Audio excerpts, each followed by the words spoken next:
So, alright guys, this is part 2 of the masterclass on how to bokashi your pets. Well, that's good. So we're all on the same page when it comes to dog poo. It's too much, and we have more people. 3 more. When you have dog poo, you always have too much dog poo, right? Not for chihuahuas. Not for chihuahuas. They're very small. Actually, when I started You've all doing the pet seen poo, Lanie's design for the bucket. Everybody seen that? Yes, we have. We've seen it. Yeah, that's the best design. It's great. As long as you've got access to soil to put the bucket in. And then from then the worms and soil microorganisms all do the work for you. I like getting other animals to do my work. It's good. Nature does it for us half of the time. And when things break down bacterially, like through the microorganisms and that, they're more accessible to plants straight away.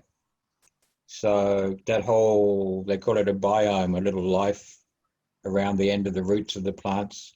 It's all bacteria and fungi. And we encourage that with the bokashi because that's all bacteria too. So does anybody not, I know Roy doesn't put anything into soil at the moment. Does anybody else not have soil? I have soil, but I'd rather, I prefer using the container method for my, Right. It's easier for me.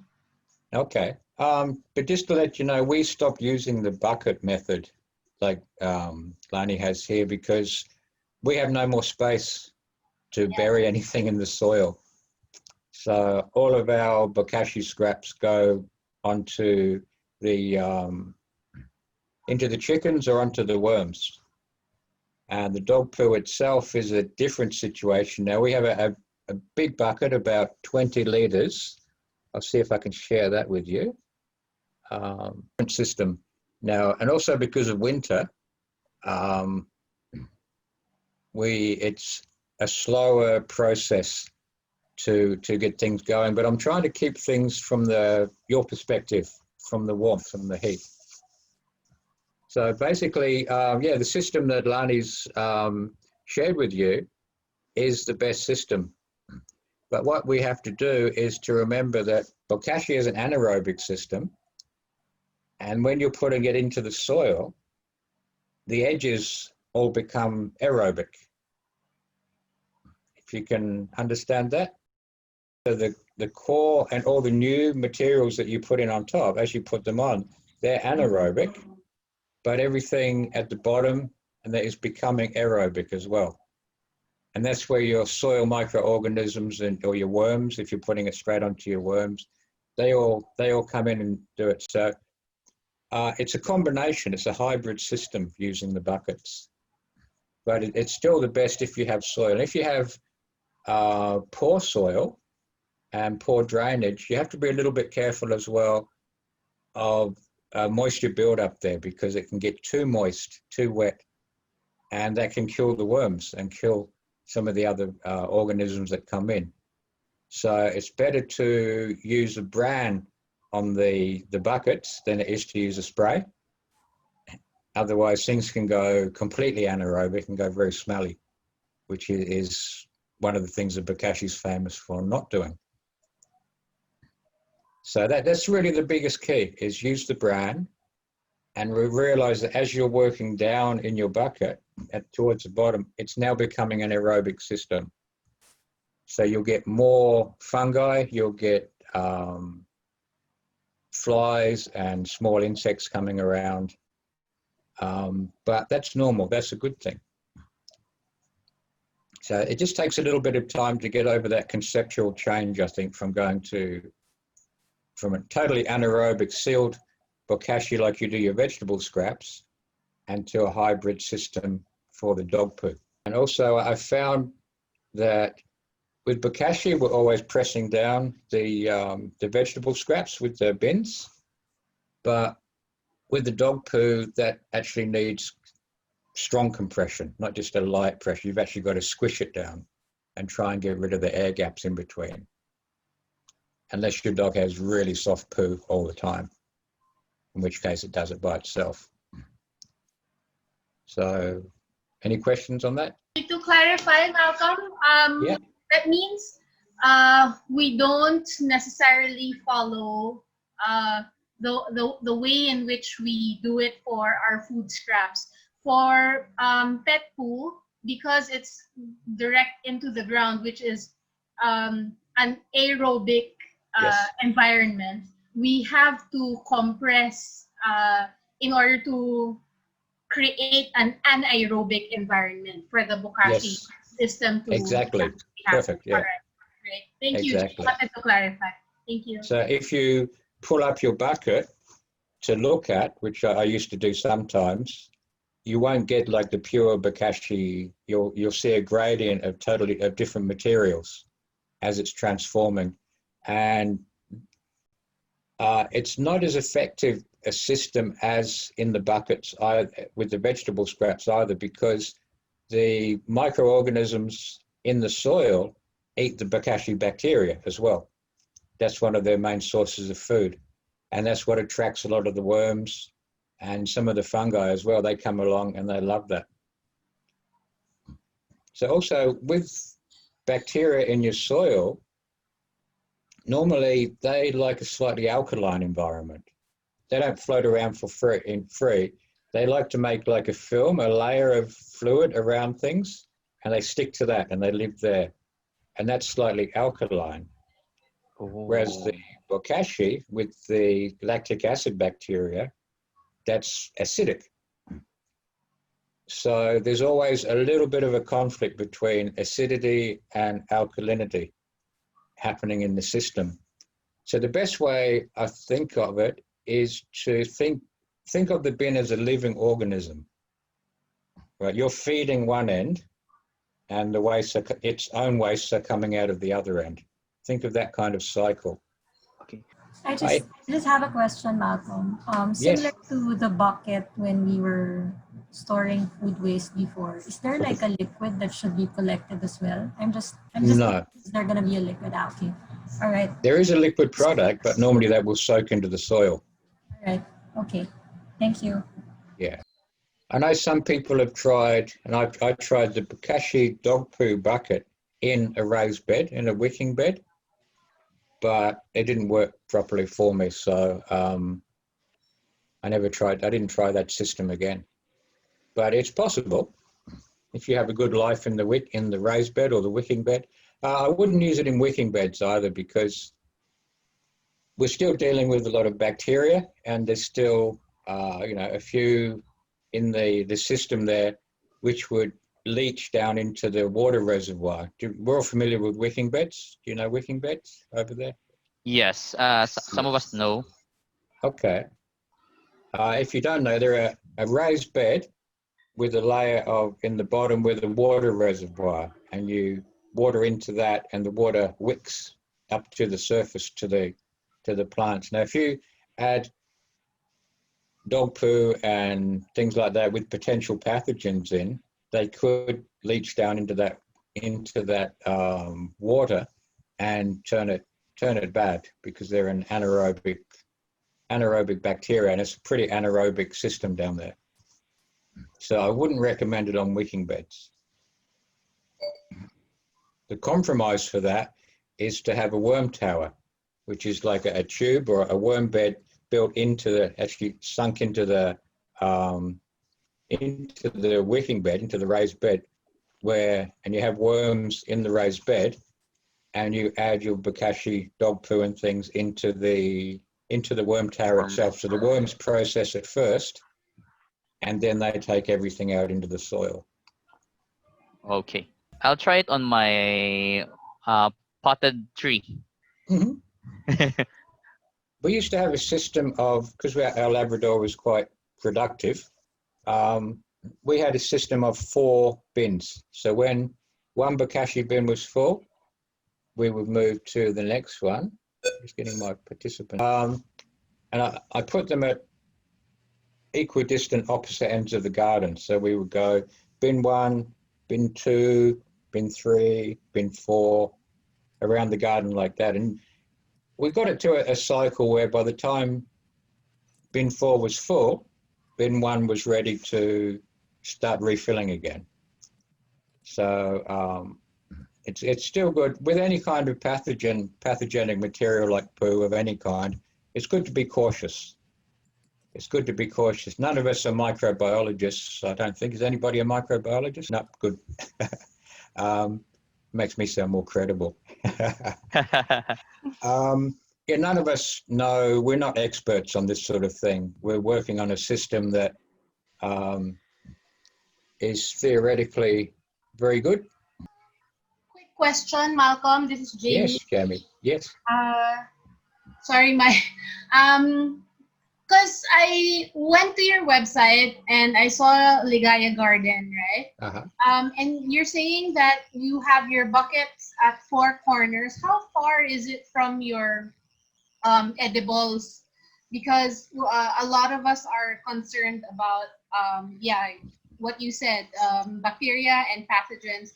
So how far do you think it would be best to place this pet food digester from your edible garden? A lot of it would depend on how permeable your soil is, how it absorbs moisture. I remember there's some pretty terrible soils in Manila that I saw when I was there and in Quezon City. I would place it at least 2 meters if I could, if you have 2 that meters. space. Yeah, at least 2 meters. It would take a while for things to get through that far.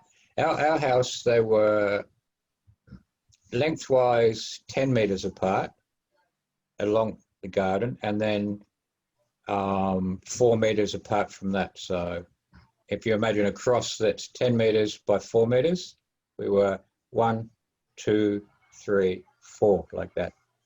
So by the time the fourth one came to the end, the same end as the first one should have finished processing by then. Does that? Okay. And by any chance, because I'm primarily I have primarily ornamental gardens, ornamental plants in my garden. Mhm. Would you recommend this kind of fertilizer? I suppose this pet food for ornamental plants. Yeah. All right. Definitely. You grow in containers. So the only thing I would always be cautious of is waterlogging. Too much waterlogging in the pots. Once again, we're dealing with a potentially pathogenic bacteria. So caution, always caution. But your plants, one thing to remember is the plants are usually growing in the sun. I assume you've got a lot of plants in full sun? Yes, because I have a second floor balcony and it's all in containers. And full sun is a good sterilizer for bacteria. A lot of these like to live in the dark and the cool. So if you're putting it on plants that are in full sun, I think that's quite safe. Would you recommend sterilizing it first before using as top dressing? I've started experimenting with that last year. From our big containers, I take it out from there and then spread it on a screen and let it dry, and then spread that around the garden from there. So make it like not a powder, but a fine-grained mixture, kind of like potting mix. And then that just gets thrown around the garden. So with the new system, with the bins, I add worms to it, but the worms will only go down about 15 centimeters.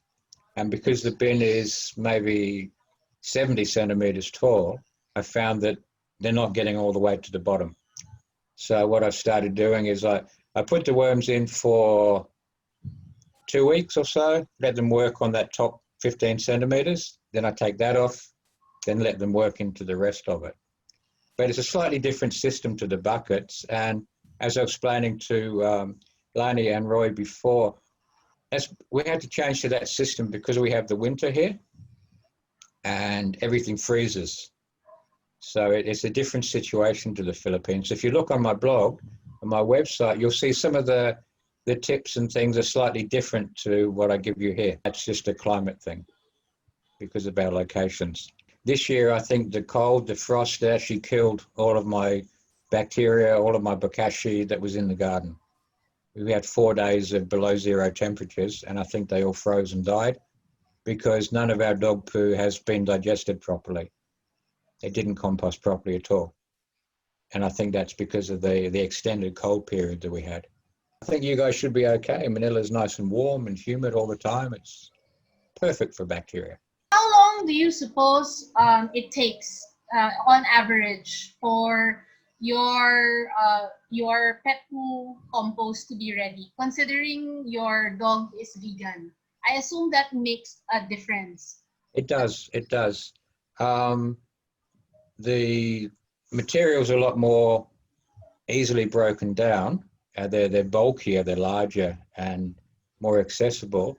And also the bacterial mix in her poo is different to if she was eating a lot of meat. There'd be a lot less of the potentially illness-causing bugs like botulism and clostridium and all that sort of stuff. There'd be less of those in there. And also we have a very high probiotic diet, and she eats a lot of that as well. So her gut flora, her biome in her stomach would be a little bit different to a lot of dogs that eat meat all the time. How long does it take for the compost to be ready? I used to work on a system. We had the 4 bins, and that would take 3 months to cycle around the 4 bins. The first bin would be in the ground for 3 months before we got to start filling it up again. And that always was more than adequate. And that was over winter as well. So I would at least half that in, maybe go to a month in the Philippines because of your warmer temperatures, your more humidity. And it's a discussion I've had with Michael Poblete a few times about the different bacteria that are in the wild bacteria that are here and the fungi. The Bokashi bacteria are the same, of course. They all come from the EM1 liquid and those kind of systems. But the wild bacteria that are around also could have a huge difference on the effectiveness and the speed of processing. So really, I would love to do some test run. I'd love you guys to do some tests in your places and make lots of notes and record it and work it through Lanie so that we can actually get some baseline figures for this and say, okay, it takes 2 months in the Philippines, takes 3 months in Australia, takes a month in Singapore. This is good research material. I know Giannina likes research, so this is her job. Yeah, guys, I now that Malcolm has mentioned it, I've created the special Facebook group. I think just because I think this is a very special interest group, so it is a separate Facebook group. So if you want us to review what you have, post it there. Yeah. And Malcolm is also in that group, so he can help us analyze it. And you can always contact me directly by email or on Facebook or any other way if you have any questions. But it's nice if we can keep it through your group and then everything's tidy and we're all familiar with what's happening. Because really Bokashi is well established as a system, but when we're starting to experiment with other things, not a lot of that's been done.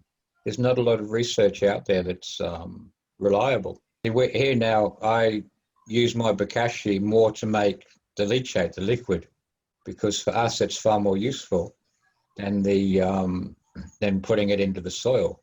You can use the liquid for so many things. I use it to spray in the chicken house to keep the odors down.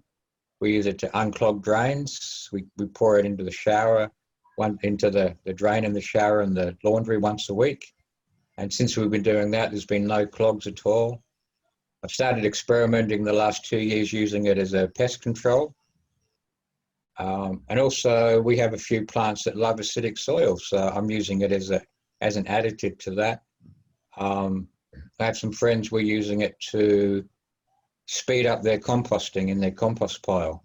So we get the anaerobe. Once the Bokashi bacteria hit the compost pile, it stimulates the aerobic bacteria to work a lot faster and be more active. So you get a more efficient breakdown of the organic material. So this is all experimentation at the moment. So you guys are on the cutting edge of dog poo and Bokashi. That's awesome. Yeah, it's all new. It's all new. We can write a book eventually, or a guide, a comprehensive guide. Yeah, I So think yeah, keep notes. Make a lot of notes, not lots and lots of notes. And we have to look at, what's the composition of the soil that you're putting it into? Is it free draining? Is it?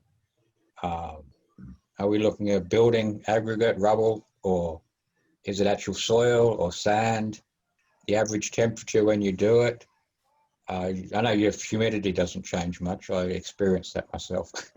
And but also, when it rains there, I know it rains hard and heavy, so we have to look at be aware of the potential for the materials to become waterlogged and to lose their effectiveness. And the best way we can learn that is to just make comprehensive notes all the time. Be researchers and contribute to the group, contribute to everybody's knowledge. And then eventually, after maybe 1 or 2 years, we can sit back together, all of us, and we can write a comprehensive guide to Bokashi, not just dog poo, but all kinds of other things. So that's my thoughts. What do you think? So we'll give it a thumbs up. Right, that's most of us, so that's good. No, I was surprised at how popular Bokashi is becoming in the Philippines. People like yourself and Lanie as advocates for it are doing enormous things with saving food waste and making more fertile soil. I'm trying to get my family in the Visayas area to adopt this as well, but I think they're a bit shy of the new ideas. They're in Ormoc, out that way. So, and my nephew, he's just finishing his master's degree at Visca in agriculture. So we're trying to get him to incorporate some of these ideas into his agriculture. It's all new. It's all new. So what are your ideas? What plans do you guys have? Considering that, do you have a yard? Si Janina. Janina, Yes, go ahead. Tina po. just says yes, yeah. For me, Miss Lani, yes. I'm just gonna look for a space here. Pero definitely we're gonna do that because we have around 8 dogs po eh. Kaya it's really something that we really need to do. Mm. Yeah. Thank you. And it doesn't have to be your own yard either. You can use other people's yards. Knock on people's door or in the park. Yeah. Although I think in the States, in America, they do have some dog parks wherein they actually Yeah. put a dog poo digester. We have them here in Australia. Mm. And also in caravan parks where people drive in their motorhomes and their caravans, and they empty out all the toilets and the dog poo and everything into certain things which are used to generate gas and make a biogas. Biogas, yeah. Hey, Rowan, have a new one? How about you, Carlin? I'm thinking of putting it inside our subdivision because there's a lot of dogs here. So I'm going to use one of the vacant lots. So I hope I will find time to do that. Okay. But the thing is to bury it. So I'm thinking of putting it beside the mahogany tree. Is that okay? Beside Would be the nice. tree. Especially, So it's very good next to perennials, long-term trees and things, because they can absorb it over many years. Hello. Who's that? My son. Who's it? Say hi. Hello. Hi. So there. So Nice glasses. I like the glasses. So I really hope that I could start doing, though I started, we're starting this small space for community, my son is too, stop. So there, we're going to start this community, garden, but it's just a small pocket in our subdivision. So that's where I started my Bokashi, stage 3. So hopefully we will start to work on it. But Yeah. I will do it with another space for the community, also for the food. Yeah, if you can prove the benefits of it to your barangay council and things, that's going to be a big step in keeping things clean and tidy. Yeah, Keep dogs actually, off I of it. have we already 3 people here doing Bokashi in our subdivision. So all of us have dogs. So I'll just put up the bokashi bin for all of us because that's Yeah. really a problem. Actually, my problem now is my husband has a bin in our garage. When we open it up, it's like, not so good smell. So it's really my, and then he just throw it away behind the vacant lot. It's like away from us. So that's what he does. So what I'll do now is to put it in a bin, like a bokashi composting bin. So I hope just to do have a it next question. week. Yeah. When I lived over there, the garbage was picked up in large trucks, large open trucks by men that just ran down the street and threw everything into the top of this big truck. And as it went along, the whole street just smelled, and it was just dreadful. It's Is that still the system? yes.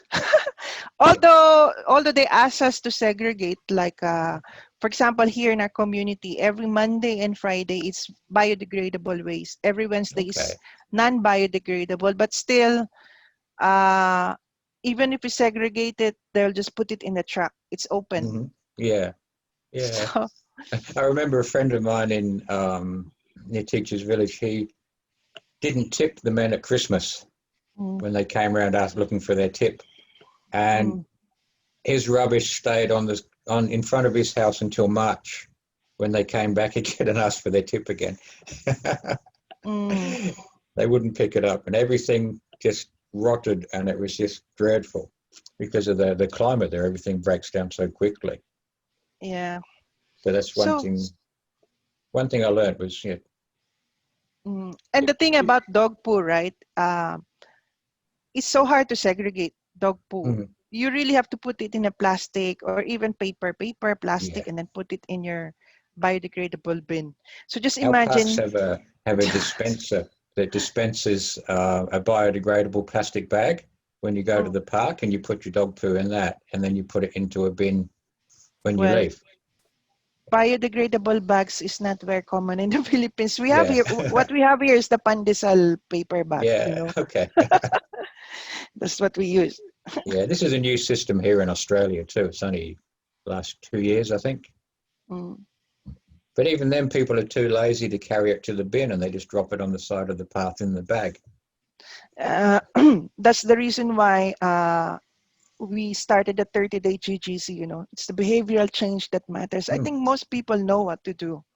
I love the format of what you're doing. It's good. Yeah, it's building the habit that is the problem. I mean, you can learn the whole Bokashi method in 1 hour, but doing it daily and making it a habit is another matter. Yeah. And that's the reason why we give them a few bits at a time every day, so that they do something every day and then create the habit. So this dog thing is another habit to break or establish. So how about the rest? Geraldine, Glenn, Gracel, Johan. Are you planning to set up a dog poo digester as well?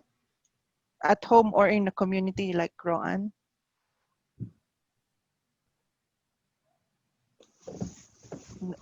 Maybe they're trying to unmute themselves. Anybody on the chat? So Amy was asking, can we include the paper used to pick up the poo in the poo bucket? Yes, definitely. Yes, definitely. Maybe even I put plastic in as well, just to make it convenient.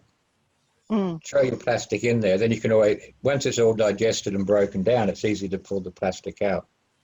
And that's a lot easier than trying to separate runny, wet dog poo from in the bag as well. So as long as the plastic is open when you put it in, I think that'll work as well. Okay. How about that? Ms. Lanie, I have a question. Yes po. This is Carlene. Yeah, hi. Can we put it in a smaller container? I mean, smaller than the one in the video? But like a tub, like the way we do for food waste? Yes, or something a little bit bigger. Because my concern is it won't fit in our yard because we just have a small yard. And I think like the Bokashi bucket size, that size won't fit on the Maybe soil. smaller. I think Yes. shouldn't be an issue, right, Malcolm? Let's say a 5-liter tub.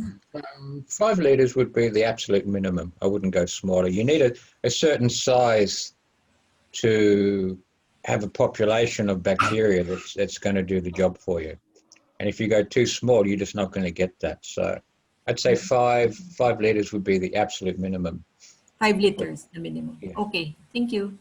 And as you're putting it in, you're spraying it or putting the brand in as well. So that's always it's good. Yeah, guys. I'm just trying to Yeah. visualize. Yeah, 5 liters would be minimum. I use 60 liters, but that's a different thing. The brand in the EM1, guys, or the liquid booster is very important because, as you know, dog poo has a lot of pathogens, and Bokashi actually helps to probably even kill, if not lessen the pathogens in the dog poop. So that's why it's essential.